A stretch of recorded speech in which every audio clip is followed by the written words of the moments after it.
오늘 우리에게 주시는 하나님 말씀은 이사야 42장 1절부터 4절까지 말씀입니다. 구약성경 1017페이지입니다. 내가 붙드는 나의 종, 내 마음에 기뻐하는 자, 곧 내가 택한 사람을 보라. 내가 나의 영을 그에게 주었은즉 그가 이방의 정의를 베풀리라. 그는 외치지 아니하며 목소리를 높이지 아니하며 그 소리를 거리에 들리게 하지 아니하며 상한 갈대를 꺾지 아니하며 꺼져가는 등불을 끄지 아니하고 진실로 정의를 시행할 것이며 그는 쇠하지 아니하며 낙담하지 아니하고 세상의 정의를 세우기에 이르리니 섬들이 그 교훈을 앙망하리라. 아멘. 몇 년 전에 제가 회원으로 있는 어떤 국제학회에 갔을 때 덴마크에서 온 교수로부터 유럽에 들어온 무슬림 난민들이 어떻게 예수님을 믿고 세례받고 회심하는가에 대해서 들은 적이 있었습니다. 시리아를 비롯해서 중동에서 많은 난민들이 유럽으로 유입되었는데 많은 사람들이 교회에 와서 세례를 받고 크리스찬이 되었다는 그런 내용이었습니다. 특히 독일에서는 세례받는 사람이 너무 많아서 400명이 넘게 이렇게 한꺼번에 세례를 받게 되어서 교회에서 도저히 세례를 할 수가 없으니까 그 도시의 체육관에서 실내 수영장에서 단체로 세례를 받았다는 뉴스도 있었습니다. 이런 현상들을 두고 사람들은 의견이 분분하였습니다. 이 사람들이 세례를 받는 것은 틀림없이 유럽 사람들한테 잘 보이기 위한 것이다. 아니면 기독교인이 되면 복지 혜택이 많으니까 그래서 그런 걸 거다 하면서 그 의미를 평가절하하기도 했습니다. 하지만 무슬림들이 예수를 믿고 세례받는다고 하는 것은 한국 사람이 세례받는 것과는 다른 의미를 가지고 있습니다. 우선 이들이 세례를 받고 기독교 신앙으로 개종하는 것은 동료 무슬림들로부터 위협과 협박, 심지어 살해의 위협을 당할 수도 있습니다. 돈 몇 푼 더 받으려고 목숨을 거는 어리석은 사람이 어디 있겠습니까? 그렇다면 이들이 진심으로 목숨을 걸고 세례받게 된 이유는 무엇일까요? 몇몇 사람들의 간증을 들어보면 예수님의 말씀들을 인용을 합니다. 예를 들어 네 칼을 도로 칼집에 꽂으라. 칼을 가지는 자는 다 칼로 망하느니라. 이슬람 사회에서는 볼 수 없는 그런 말씀을 접하게 되면서 이들은 진리 안에서 충격을 받게 됩니다. 심지어 내 오른뺨을 치거든 왼편도 돌려대며 라는 이 평화의 말씀 앞에서 그들은 지금까지 자기들이 무엇을 믿었던가에 대한 강력한 회의를 갖게 되는 거죠. 그 가운데서 이란에서 온 한 여성은 이렇게 말을 했다고 합니다. 보통 덴마크 사람들은 일주일에 한 번 교회에 가서 1시간 예배 드리고 오면 되지만 나는 그것으로 충분하지 않습니다. 예수님을 믿는 것은 마치 내 몸에 있던 옛 심장, 폐, 피까지 모조리 제거하는 것과 같습니다. 이제 저에게는 새로운 심장, 새로운 폐, 새로운 피가 필요합니다. 나에게는 제대로 된 음식, 즉 영의 양식이 필요합니다. 이렇게 이야기를 하였다고 합니다.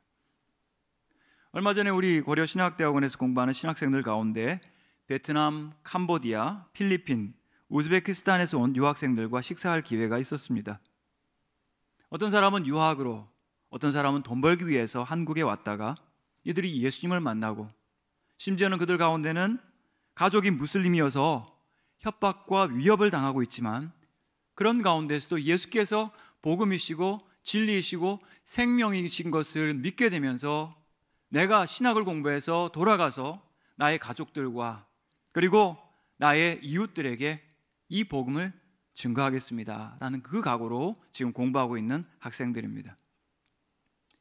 도대체 예수님이 어떤 분이시길래, 그의 가르침이 어떤 것이기에 이토록 많고 다양한 사람들이 심지어 자신의 목숨을 걸고 자신의 삶의 변화를 경험하면서 이 연애를 나누려고 할까요? 본문 4절 말씀 보시면 그가 세상에 정의를 세우리니 섬들이 그 교훈을 앙망하리라. 정의를 세우는 것은 왕의 일입니다.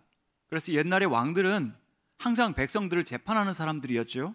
예를 들어 알렉산더나 로마의 가이사 황제들은 재판을 하는 사람들이었습니다. 물론 사람이었기 때문에 그들의 재판에는 잘못된 것들도 많이 있었습니다. 알렉산더 같은 경우는 워낙 다혈질이어서 평정심을 잃어버리고 화를 낼 때도 많았습니다. 그런 의미에서 그들은 불완전한 왕이었지만, 그러나 우리 인간은 그 왕들로부터 참된 정의를 구하고 기다리는 사람들입니다. 섬들이 그 교훈을 앙망하리라. 공의가 무엇인지를 알고 참된 공의를 바라는 사람들이 우리 인간이라고 이야기할 수 있습니다. 이를 위하여 하나님께서는 참된 왕 한 분을 준비하셨습니다. 왕은 선출되는 것이 아닙니다. 왕은 태어나는 것입니다. 성탄절에 우리에게 주어진 왕 예수님은 그가 태어난 이후에 추대된 것이 아니라 왕으로 애초부터 태어나신 분이었습니다. 태어날 때부터 왕이셨고, 그래서 동방의 박사들이 찾아와서 유대인의 왕으로 나신 이가 어디 계시냐며 예수님을 찾아와서 경배하였습니다. 그분은 왕이십니다. 왕으로 나셨습니다. 우리가 주기도문을 매일 암송할 때 하늘에 계신 우리 아버지여 이름이 거룩히 여김을 받으시오며 나라의 임하옵시며, 여기서 나라의 임하옵시며라고 할 때 정확한 의미는 당신의 왕국이 오기를 기도합니다라는 뜻입니다. 왕국은 우리가 사는 민주주의 사회와 다릅니다. 민주주의는 모든 주권이 국민에게 있죠. 그래서 우리는 이 자유와 민주주의를 지켜야 하지만 우리는 영적으로 주님의 왕국이 오기를 기도합니다라고 하는 왕국의 백성들, 왕의 백성들입니다. 다시 말하면 우리는 우리를 다스리시는 왕이 계시다는 것을 알고 있고, 우리를 다스리는 통치권이 그 왕께 있다는 것을 알고, 그 왕이 통치하시는 나라를 지금도 간절하게 사모하며 기다린다는 뜻입니다. 하지만 역사상에 있었던 많은 나라, 많은 왕들, 그 인간 왕은 그 누구도 그 왕의 권력과 무게를 제대로 감당한 적이 없었습니다. 모든 왕들은 때로 선하기도 했지만 각자 자기 방식대로 부패하였고, 지금 우리가 살고 있는 이웃 나라들 가운데 독재자, 권력자들은 더욱더 부패하였습니다. 대부분 왕들은 그 왕위에 있으면서 편협하고 이기적이고 잔인하였습니다. 그런 의미에서 이 세상에 누구도 왕이 되기에 합당한 사람은 존재하지 않는다고 말하는 것이 맞는 것입니다. 심지어 하나님이 세우신 이스라엘의 왕들조차 결국 우상숭배와 자기숭배로 무너지고 말았습니다. 물론 좋은 왕들이 있었습니다. 여러분이 기억하시는 다윗 왕, 그리고 이 이사야 성경에 나오는 히스기야 왕이 그런 사람들이었습니다. 36장부터 이사야서에서 히스기야 왕의 일대기를 잠깐 소개를 하고 있는데, 히스기야는 다윗처럼 신실한 왕이었습니다. 하나님을 두려워하고 하나님께 기도하고 하나님의 음성에 순종하는 그런 왕이었죠. 히스기야는 참 어려운 시대의 왕으로서 통치를 했는데, 주전 700년경에 그 당시 중동을 장악하고 있던 아시리아, 아수르의 왕 사네립이 수십만의 군대를 거느리고 와서 예루살렘을 에워싸고, 그리고 큰 소리로 하나님을 모욕하며 이스라엘의 군대를 조롱하였습니다. 내가 너희들이 믿는 그것이 무엇이냐? 예루살렘에서만 예배하라고 하는 신을 너희가 의뢰한다고? 내가 말 2000피를 너희한테 줄 건데 그것을 탈 군인들을 낼 수나 있느냐? 이렇게 조롱하였습니다. 정말 오만하고 정말 자기의 권력을 철두철미하게 믿는 사람이었습니다. 이때 히스기야는 자기 옷을 찢고 굵은 베옷을 입고 여호와의 성전에 올라가서 하나님께 기도하였습니다. 하나님께 그가 기도하였을 때 과연 하나님께서 그의 기도에 응답하셔서 그가 간구한 대로 여호와의 사자가 나가서 아수르 군인 18만 5천 명을 모조리 전멸시켰습니다. 그리고 그 아수르 왕은 간신히 도망쳐서 자기 고국에 가서 자기 신에게 이렇게 참배를 할 때 그 자리에서 암살당하고 말았습니다. 그런데 거기에 덧붙여서 하나님께서는 히스기야에게 어마어마한 경고를 하십니다. 너는 내 집에 유언하라. 네가 죽고 살지 못할 것이다. 이 절망적인 청천벽력 같은 소식에 그는 엎드러져서 통곡하였습니다. 하나님께 간구하였습니다. 또 하나님께서 그에게 응답하여 주셔서 그의 인생에 15년을 더하여 주셨습니다. 문제는 그 다음이었습니다. 히스기야조차도 그 큰 은혜와 승리가 연거푸 일어나는 것을 감당할 수 있는 인격이 되지 못했던 거죠.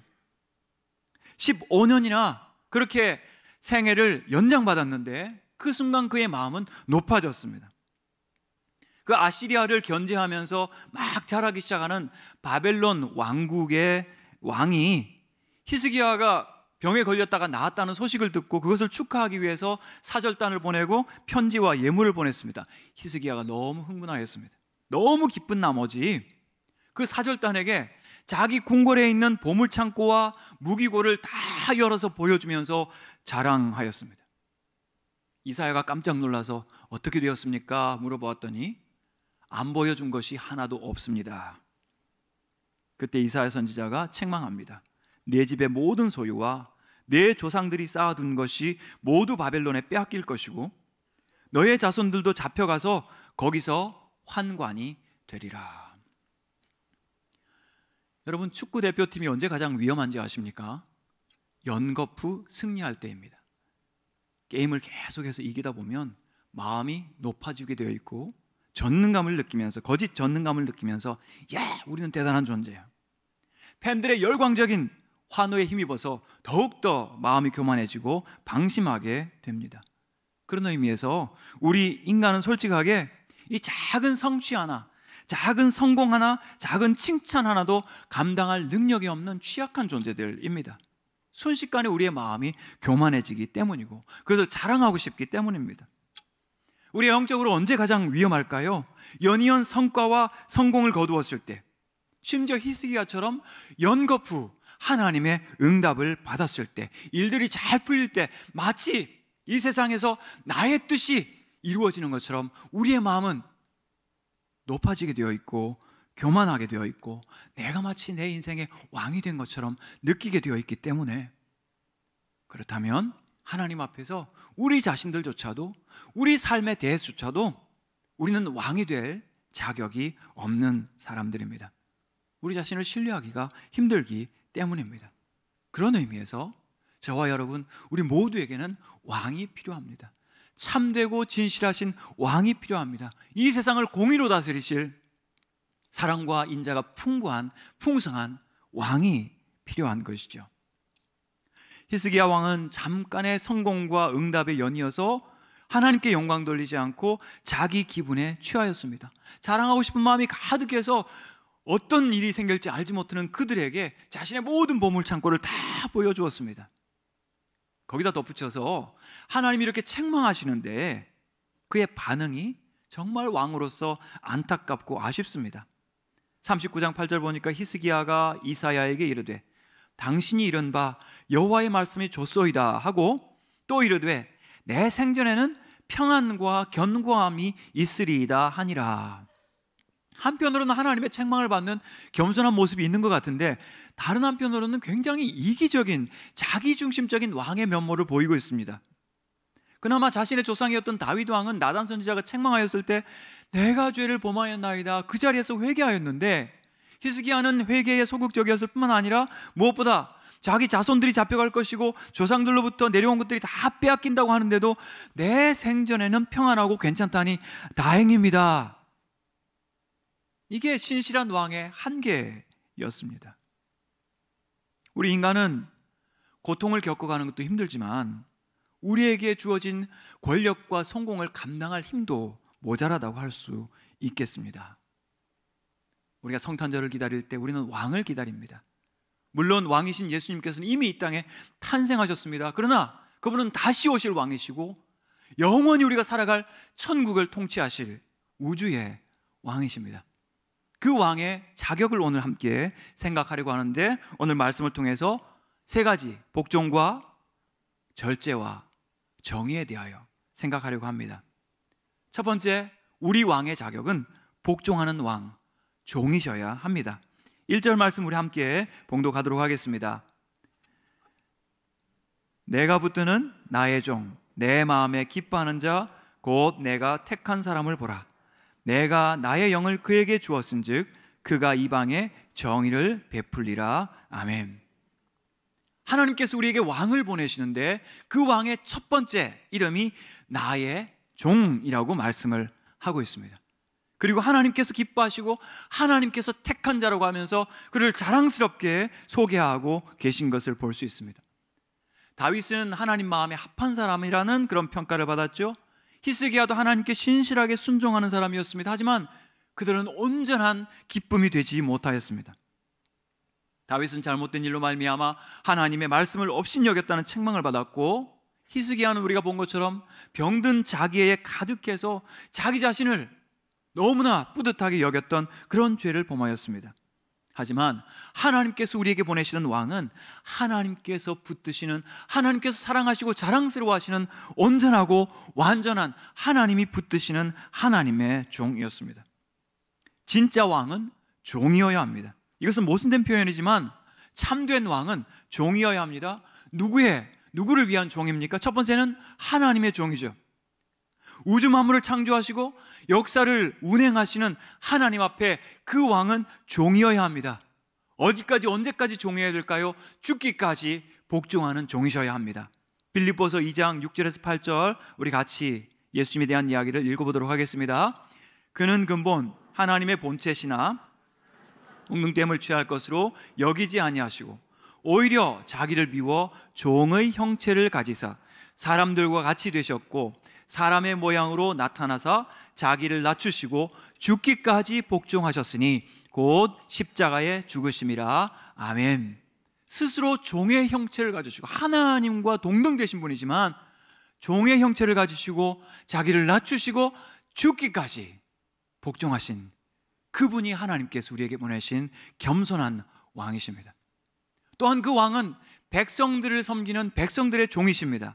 마태복음 20장에 보시면 너희 중에 으뜸이 되고자 하는 자는 너희의 종이 되어야 하리라.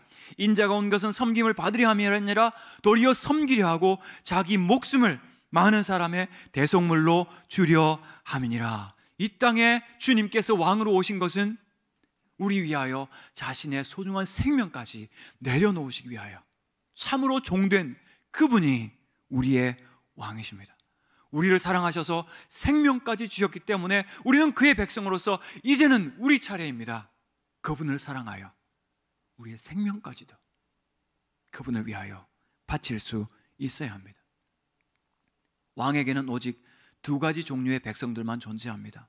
그 왕을 사랑하여 존경하여 정말 경배하며 그분께 복종하는 그의 백성이 되거나 아니면 그를 반역하여 그에게 등을 돌리는 반역자가 될 수밖에 없는데, 사랑하는 성도 여러분, 우리 위하여 죽어주신 하나님의 종이 되실 뿐만 아니라 우리 위하여 생명까지 주시면서 종되어 주신 그분을 왕으로 모시는 여러분들 되시기를 축복합니다.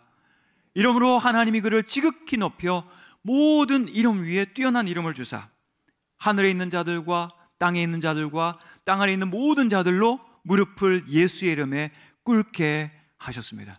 어둠의 모든 권세를 이기시는 그 권능 있는 이름을 하나님께서 그에게 주셨을 뿐만 아니라 우리를 구원하시는 참된 구세주가 되셨습니다. 이런 그 아들, 그 종을 보시면서 세례받을 때도 변화산에서도 하나님은 그에 대한 사랑을 아끼지 않으십니다. 이는 내 사랑하는 아들이요 내 기뻐하는 자니 너희는 그에게 들으라. 우리가 왕이신 예수님을 우리 마음에 모시게 되면 하나님은 그 아들을 기뻐하실 뿐만 아니라 저와 여러분을 하나님의 기뻐하시는 당신의 자녀로 삼아주실 줄 믿습니다. 이 왕을 영접하시는 여러분들 되십시오. 두 번째, 왕의 자격은 절제입니다. 왕은 절제하는 사람이어야 합니다. 2절과 3절 같이 읽겠습니다. 그는 외치지 아니하며 목소리를 높이지 아니하며 그 소리를 거리에 들리게 하지 아니하며 상한 갈대를 꺾지 아니하며 꺼져가는 등불을 끄지 아니하고 진실로 정의를 시행할 것이며. 여기서 상한 갈대, 꺼져가는 등불은 우리 연약한 인간을 가리키는 그러한 은유법입니다. 우리 자신을 생각해 보십시오. 상한 갈대 같지 않습니까? 꺼져가는 등불 같지 않습니까? 육체적, 정신적, 도덕적, 영적으로 우리는 하염없이 한없이 취약한 사람들입니다. 우리의 왕은 우리의 연약함을 아시면서도 그것을 마저 꺾지 않으시고 작은 불을, 꺼져가는 심지를 끄지 아니하시는 온유하시고 섬세하신 분이셔야 합니다. 요한복음 9장에서 간음 중에 현장에서 잡힌 여자를 많은 사람들이 돌을 들고 데리고 왔습니다. 그때 예수님께서는 그 더러운 죄를 지은 사람을 함부로 판단하시거나 그를 정죄하지 않으시고, 나도 너를 정죄하지 아니하노니 가서 다시는 죄를 범하지 말라라고 말씀하십니다. 우리에게 이런 왕이 필요합니다. 오래 참으실 뿐만 아니라 우리 마음에 섬세한 마음으로 우리를 만지시면서 우리를 단순하게 너는 고장나고 부러졌으니 무가치하고 쓸모없어 이렇게 말씀하시는 분이 아니라 너에게 다시 기회를 준다. 이제 다시 한 번 더 우리가 죄와 싸워보자. 다시 기회를 주시는 이러한 왕이, 절제하시는 왕이 우리에게 필요합니다. 위험한 상황이 아니라면 높은 목소리를 내는 것은 자기 존재감의 산물입니다. 예외적으로 예수님께서 큰 소리 치실 때가 있었겠죠. 아마도 그 폭풍우 때문에 공포에 사로잡혀서 두려워하는 제자들을 안심시키기 위해서 큰 소리로 바람과 바다를 잔잔하게 하지 않으셨겠습니까? 그러면서 제자들의 마음을 다독거리고 안심하게 하셨습니다. 안식일에 환자를 고치셨는데 위선자들이 그것을 꾸중하였습니다. 예수님의 목소리가 높아졌습니다. 왜냐하면 연약한 영혼을 보호하시기 위하여. 우리 왕이신 예수님은 온유하신 분이시고 낮은 목소리를 가지신 분이십니다. 그에 비해서 우리가 살아가는 사회 속에서 큰 소리치는 상사들, 큰 소리치는 부모님, 큰 소리치는 사람들은 겉으로는 힘이 있어 보이고 속으로는 스스로 대견하다고 생각할지 모르지만 그들은 사랑받을 수가 없고 존경받을 수가 없습니다. 왜냐하면 시끄럽고 요란한 것은 불안함의 반증이기 때문입니다. 그들의 통치가 불안하고 자신에게 통제의 능력이 없기 때문에 불안과 공포가 가중되면서 그들의 잔혹성과 잔인성과 폭군으로서의 면모가 나타나게 되는 거죠. 영적으로도 바리새인들은 목소리를 크게 내는 사람들이었습니다. 이들은 시장에서 큰 목소리로 사람들의 주목을 받으면서 기도하는 사람들이었습니다. 그러면서도 성전에 와서 기도할 때도 다른 사람을 판단하면서도 큰 목소리로 다른 사람이 들으라고 기도하였습니다. 내가 이 세리와 같지 아니함을 감사하나이다. 여러분, 마귀가 어떤 존재인지 아십니까? 시끄러운 지옥의 왕입니다. 끔찍하고 요란한 소음으로 사람들을 끊임없이 괴롭히고 힘들게 하는, 놀라게 하는 지옥의 마왕입니다. 만약 우리에게 영적인 분별력이 없어서 정말 온유하신 참되신 왕을 모시지 못하고 그분을 분별하지 못하고 경배하지 못하면, 그분을 영접하지 못하면 어쩌면 이런 엉터리 같은 그런 왕을 영원히 섬겨야 될 그런 신세에 처할 수도 있습니다. 사랑하는 여러분, 왕이신 예수님을 영접하시는 여러분 되시기 바랍니다. 왕이신 예수님의 백성 되시기를 축복합니다. 이 조용하시고 온유하신, 진실로 강하신, 그래서 그 백성을 섬세하게 돌보시는 왕의 백성들 되시기를 축복합니다. 이사야 40장 11절 같이 읽겠습니다. 그는 목자같이 양떼를 먹이시며 어린 양을 그 발로 모아 품에 안으시며 젖 먹이는 암컷들을 온순히 인도하시리로다. 아멘. 우리가 기다리는 참된 통치자, 참된 왕은 양떼를 사랑하시고 자신의 모든 능력으로 그 양들을 섬세하게 돌보시는 왕이십니다. 연약한 자들에게 가장 따뜻하고 부드러운 통치자, 그러나 그들의 생명을 보호하는 가장 강한 통치자이십니다. 이 왕을 사모하며 기다리는 성탄절 되시기 바랍니다. 그 왕이 통치하실 영원한 나라를 사모하며 기다리는 여러분들 되시기를 축복합니다. 마지막 세 번째, 우리를 다스리실 왕의 자격은 정의입니다. 그 왕은 정의를 베푸시는 분이십니다. 4절 같이 읽겠습니다. 그는 쇠하지 아니하며 낙담하지 아니하고 세상의 정의를 세우기에 이르리니 섬들이 그 교훈을 앙망하리라. 아멘. 1절에서 4절 이 본문에서 가장 자주 등장하는 말이 정의라는 말입니다. 정의라는 말은 여러분이 아시듯이 공정하다는 뜻이죠. 인간 사회를 유지하는 아주 중요한 요소입니다. 어떤 신학자는 정의라고 하는 것은 힘의 균형이라고 했습니다. 누구도 차별하지 않고, 가난한 사람이라고 차별받지 않고 모두가 함께 똑같은 기준으로 판단받고, 그리고 그들이 존중받는 그런 기준이라는 뜻이죠. 축구 심판에게 가장 바라는 것이 무엇일까요? 공정한 판단, 공정한 심판입니다. 치우치지 않는 경기 진행이라고 할 수 있겠죠. 아무리 선수들이 축구를 잘해도 심판이 자기 좋아하는 나라, 자기 좋아하는 선수의 편을 들게 된다면 그 경기가 어떻게 되겠습니까? 누가 행복할 수 있겠습니까? 새로 오실 메시아 왕은 4절 끝에서처럼 세상에 정의를 세우고 섬들이 그 교훈을 앙망하리라.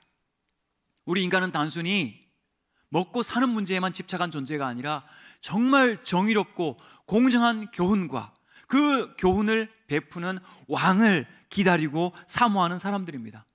마태복음 12장에서는 이 말씀을 똑같이 반복을 하면서 심판, 정의 대신 심판이란 말을 사용합니다. 내가 내 영을 그에게 줄 터이니 그가 심판을 이방에 알게 하리라. 왕의 가장 중요한 덕목이 심판입니다. 공정하게 심판하는 것이 의로운 왕입니다. 근데 주님께서는 왕으로서 장차 이 세상을 공의롭게 심판하실 뿐만 아니라 우리 모두가 죄를 범하여 하나님의 공의를 손상시켰을 때 우리에게 오시는 이 왕이신 예수님은 자신의 생명을 바쳐서 그 하나님의 공의의 결핍을 만족시켜 주셨습니다. 모든 사람이 죄를 범하였음에 하나님의 영광에 이르지 못하였더니 우리가 우리의 죄로 말미암아 하나님의 공의를 손상시켰을 때 그 누구도 그것을 만족시킬 수 없을 때 죄 없으신 인간의 몸으로 오신 하나님의 아들 예수님께서 자신의 생명을 희생하여 그 하나님의 공의를 만족시켜 주심으로 부족한 우리가, 모자란 우리가 하나님의 백성 되게 하시고 하나님의 자랑스러운 자녀 되게 하여 주셨습니다. 그 왕을 사모하고 모시고 영접하고 경배하는 여러분들 되시기를 축복합니다. 그 왕의 통치를 간절히 기다리고 사모하는 여러분들 되시기를 축복합니다. 말씀을 맺겠습니다. 성탄절은 기다림의 시간입니다. 이미 오신 그 왕을 우리가 환영할 뿐만 아니라 그 왕의 통치가 이 땅에 그리고 영원히 세워지기를 바라며 사모하는 그런 시간이라고 할 수 있겠습니다. 어떻게 하면 잘 기다릴 수 있을까요? 기다림의 심리학을 보면 잘 기다리는 방법 중에 하나는 산만해지는 거라고 합니다. 예를 들어 엘리베이터를 기다리는 것이 오랜 시간이 걸리니까 그 옆에 거울을 이렇게 벽에 붙여 놓으면 사람들이 자기 얼굴 보느라고 기다리는 시간이 오랜 줄 모른다고 합니다. 그런데 그것은 우리에게 좋은 모델은 아닌 것 같습니다. 우리가 주님을 기다리면서 산만해지면 안 되겠죠. 하지만 두 번째는 사랑하는 사람들과 함께 기다리면 그 기다림이 짧게 느껴질 수도 있고 그 기다림이 보람될 수 있습니다. 오늘 우리가 주님의 통치를 바랄 때 먼저 왕이신 주님께서 우리 개인과 우리 가정의 삶에 우리 교회 공동체에 온전하게 성취되기를 사모하면서 함께 기다릴 때 그 기다림이 복된 기다림이 될 줄 믿습니다. 무엇보다도 이 기다림 끝에는 값지고 아름다운 것이 온다는 것을 우리가 알고 기다린다면 그 기다림은 참으로 복된 기다림이 될 것입니다. 시내버스 20분 기다리는 거 이거 길죠. 하지만 만약 여러분이 공항에서 비행기를 2시간 기다린다면 훨씬 행복하게 기다릴 수 있을 것입니다. 야곱은 라헬을 얻기 위해서, 아내를 얻기 위해서 7년을 기다렸는데 7년을 수일같이 여겼더라. 마찬가지로 오늘 우리를 사랑하시고 우리가 사랑하는 그 참되신 왕과 그분의 온전한 통치를 기다리는 하나님의 백성들이 우리 기다림의 끝에 그 왕께서 오셔서 영광스러운 통치를 이루어 주실 것을 우리가 사모하게 된다면 그 기다림이 참으로 복되고 값진 기다림이 될 줄 믿습니다. 이 복된 성탄절에 그 왕과 그 왕의 통치를 아름답게 기다리시는 주님의 백성, 왕의 백성들 되시기를 주의 이름으로 축복합니다.